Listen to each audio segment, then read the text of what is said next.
লখিমপুৰৰ কেবিনেটত আমি এটা বিশেষ ঘোষণা কৰিছিলোঁ যে ষ্টেট বেংক অৱ ইণ্ডিয়া আৰু অসম চৰকাৰৰ মাজত আমি এখন বুজাবুজিৰ চুক্তি স্বাক্ষৰ কৰিম, যাৰ জৰিয়তে কোনোবা চৰকাৰী কৰ্মচাৰীয়ে কৰ্মৰত অৱস্থাত যদি মৃত্যুমুখত পৰে, তেওঁলোকে 5 লাখ টকাৰ পৰা 10 লাখ টকা তেওঁলোকৰ পৰিয়ালে অতিৰিক্ত লাইফ ইন্সুৰেন্স পাব।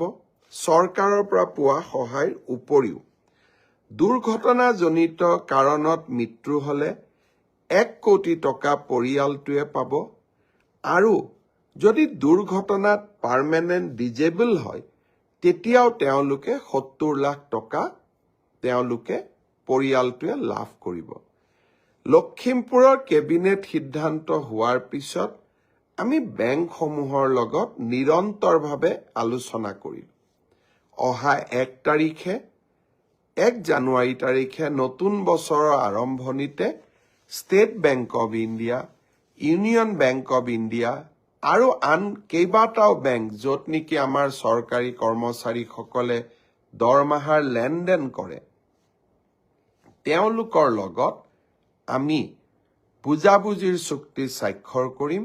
অৰ্থাৎ 1 তাৰিখৰ পৰাই এই কেবিনেট সিদ্ধান্ত কাৰ্যকৰী হ'ব।